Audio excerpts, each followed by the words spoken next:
लक्ष्मीनाथ समारंभाम् नाथयामुनमध्यमाम्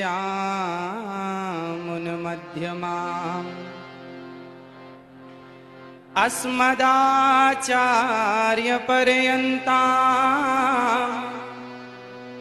वन्दे गुरु परम्पराम् वन्दे गुरु परम्पराम्।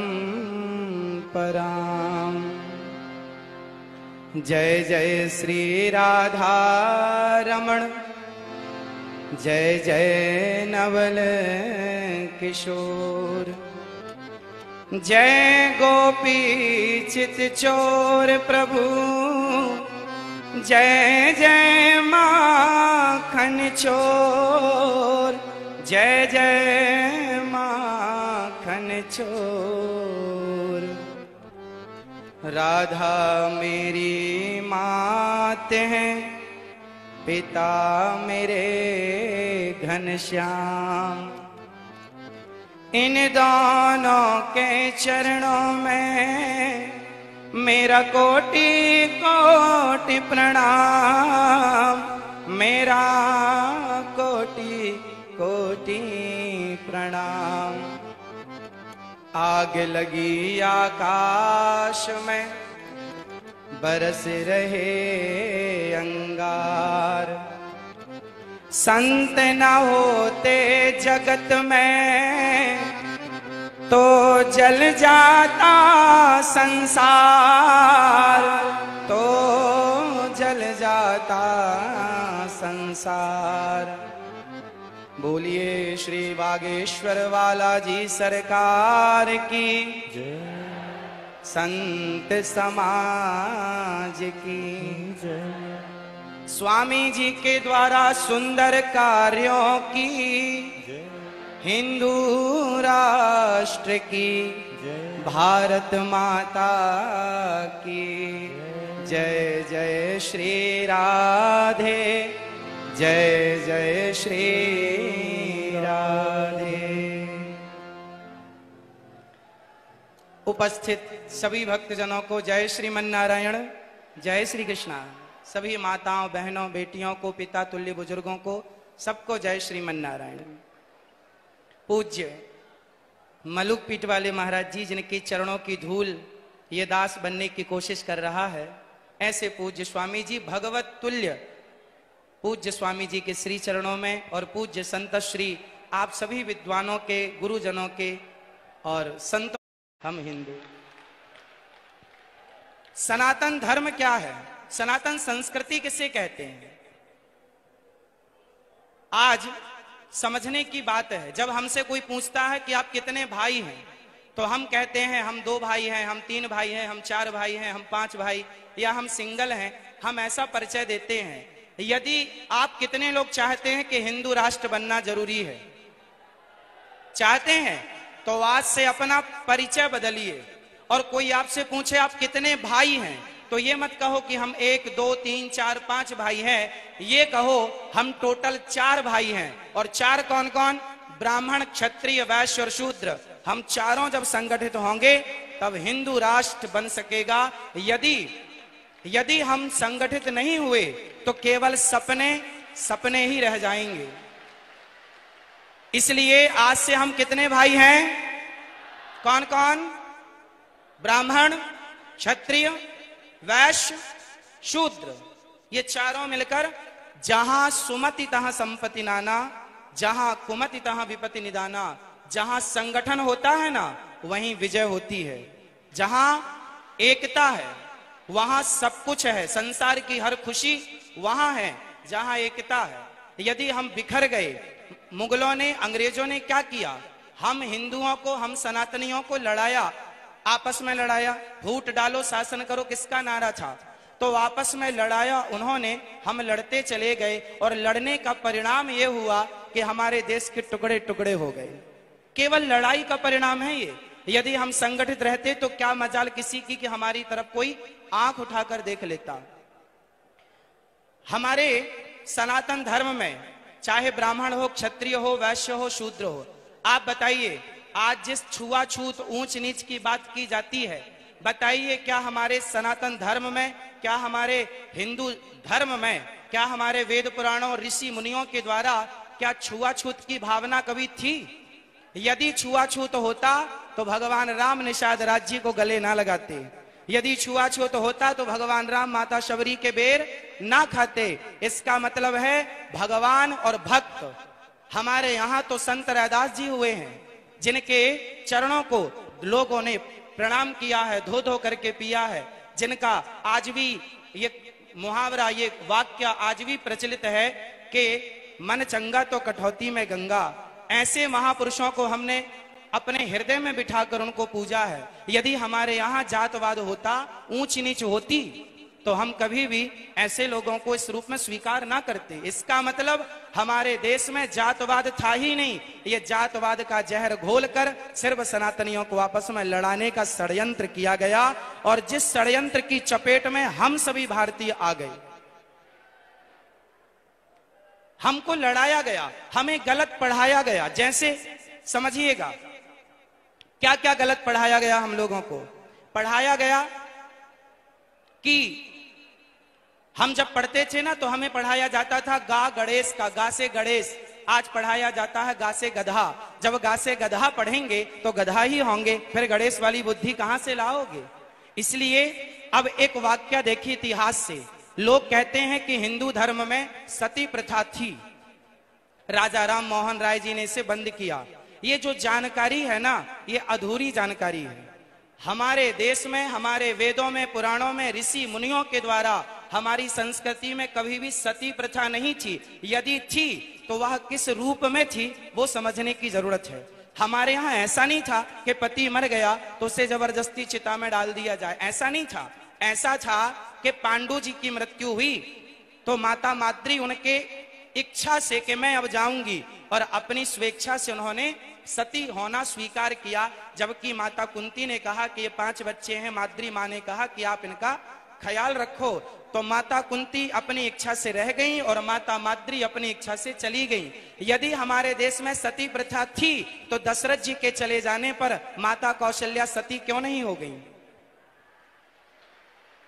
यदि सती प्रथा थी तो दशरथ जी के चले जाने पर माता कौशल्या सती क्यों ना हो गई? इसका मतलब सती प्रथा हमारे यहाँ थी ही नहीं।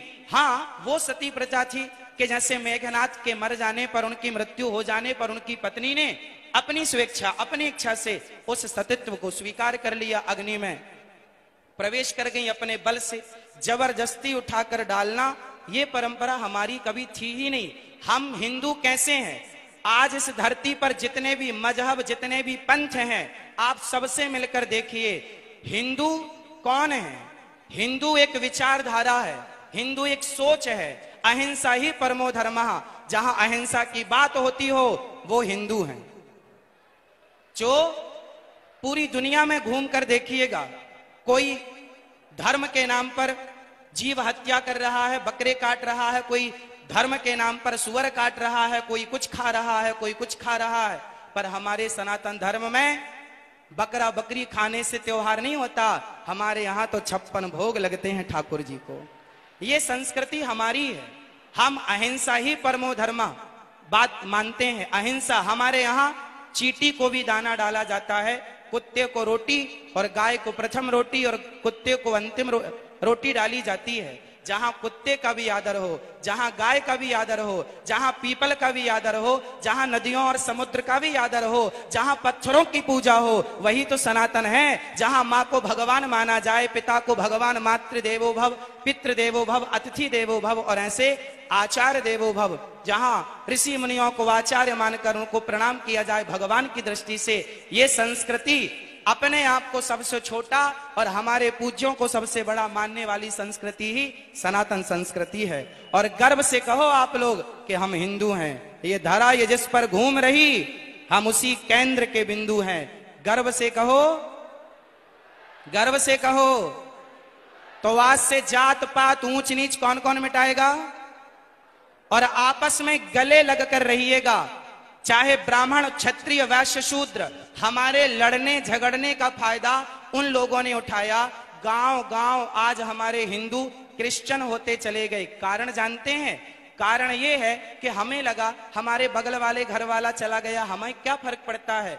नहीं, आपको अपने हर भाइयों को सबको गले लगाना है और सबको अपने धर्म की शिक्षा देना है। और आप ही 24 घंटे में 23 घंटे अपने परिवार अपने व्यापार के लिए काम करो, पर 1 घंटा अपने सनातन धर्म के लिए काम करो, अपने सनातन संस्कृति की रक्षा के लिए 1 घंटा, वरना आधा घंटा 30 मिनट भी यदि कोई निकाले और जन जन तक जाकर के यदि सनातन धर्म का परचम लहराए, लोगों को जागरूक करे, अपनी गीता अपनी रामायण अपने संतों की महान चर्चाएं सुनाए, तो क्या मजाल के कोई हमारा सनातनी हमसे फिसल कर कहीं और चला जाए।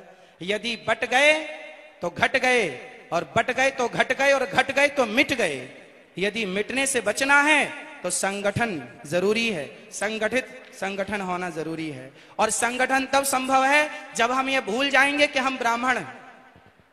संगठन तब संभव है जब हम भूल जाएंगे कि हम क्षत्रिय हैं। संगठन तब संभव है जब हम भूल जाएंगे कि हम वैश्य हैं। और संगठन तब संभव है जब हम भूल जाएंगे कि शूद्र है। सब एक सुर में कहें, हम ब्राह्मण नहीं, क्षत्रिय नहीं, वैश्य नहीं, शूद्र नहीं, हम हिंदू हैं, हम राम के हैं, हम कृष्ण के हैं। बस एक ही पहचान, एक ही बात कहनी है, हम सनातनी हैं और हम भगवान राम के चरणों की धूल हैं, श्री हनुमान जी के चरणों के दास हैं।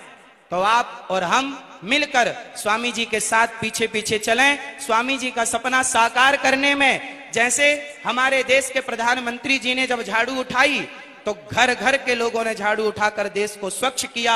आज भी फिर से अपने विवेक की झाड़ू उठाने की जरूरत है और संगठन की झाड़ू उठाकर लगा डालो और पूरे देश को एक सूत्र में, प्रेम के सूत्र में बांध डालो। और जिस दिन ये बंध गया तो हम केवल सपना ना देखें, उसे साकार करने के लिए हमें पसीना बहाना पड़ेगा। चाणक्य ने चंद्रगुप्त मौर्य का हाथ देखा। चंद्रगुप्त मौर्य ने कहा, बताओ मेरे हस्तरेखा क्या कह रही है। पूज्य चाणक्य ने कहा कि तेरे हस्तरेखा पर, तेरे हाथ पर लकीर कह रही है कि तू सम्राट बनेगा। बहुत प्रसन्न होकर उछलने लगा। चंद्रगुप्त मौर्य जब उछलने लगे तो चाणक्य ने कहा, बेटा इसके आगे भी एक रेखा है, वो कुछ और कह रही है। यदि उसे नहीं सुना तो तेरा यह सपना, तेरा यह उछलना यहीं रह जाएगा। गुरुजी क्या रेखा है आगे की? तब चाणक्य ने कहा कि बेटा यदि तुझे सम्राट बनना है तो सिर का पसीना पांव तक पहुंचे, इतनी मेहनत करनी पड़ेगी, इतना प्रयास करना पड़ेगा। आपको धर्म के सत्य के रास्ते से किसी भी हाल में डिगना नहीं होगा। और जो धर्म के सत्य के रास्ते पर चलता है उसी का लोक परलोक संवरता है। यदि हम संगठन रखें, हम संगठित हो जाएं और सपना देख रहे हैं तो पूज्य महाराज जी के साथ साथ चलने का। कितने लोग महाराज जी के साथ हैं? हम सभी, पूरा राष्ट्र, छोटे से बच्चों से लेकर बड़े बूढ़ों तक हम सब साथ में हैं। और संगठन होगा तो हिंदू राष्ट्र की स्थापना पुनः होगी। गाय को फिर अधिकार मिलेगा जो अधिकार भगवान श्री कृष्ण ने दिया है। गाय को भी राष्ट्र माता होनी चाहिए, हाँ या ना? तो जब हम सनातनी संगठित होंगे ना तो सब पॉसिबल है, वरना लड़ते ही रहें, जातवाद में बटे रहें तो कुछ नहीं होने वाला। स्वामी श्री कृपात्री जी महाराज ने भी एक सपना देखा था। उस समय की वर्तमान इंदिरा गांधी जी से कहा था, उन्होंने कहा था कि आप मुझे प्रधानमंत्री होने का आशीर्वाद दो। पूज्य महाराज श्री ने कहा था कि मैं आशीर्वाद तो दूंगा पर गाय को राष्ट्रमाता घोषित करनी पड़ेगी। पर वो जीतने के बाद वायदे भूल जाते हैं और हम इसलिए पीछे हो जाते हैं कि हम संगठित नहीं हो पाते। मूल जड़ है संगठन, जहां सुमति तहां संपत्ति नाना, यह चौपाई याद रखिएगा और पूज्य महाराज जी के साथ साथ चलते रहिएगा। पूज्य बागेश्वर वाला जी सरकार की, पूज्य बागेश्वर वाला जी सरकार की जय। पूज्य महाराज जी के चरणों में दास का बारंबार नमन। और आपका ये प्रयास अति शोभनीय है। ऐसे महान पुरुषों के सानिध्य में आप ये प्रयास कर रहे हैं। इतना बड़ा प्रकल्प है, इतनी बड़ी यात्रा है, हम सब आपके साथ हैं और सभी मिलजुल करके हम अपने देश की सेवा करेंगे। जिस प्रकार से जरूरत पड़ेगी उस प्रकार से सेवा करेंगे सभी।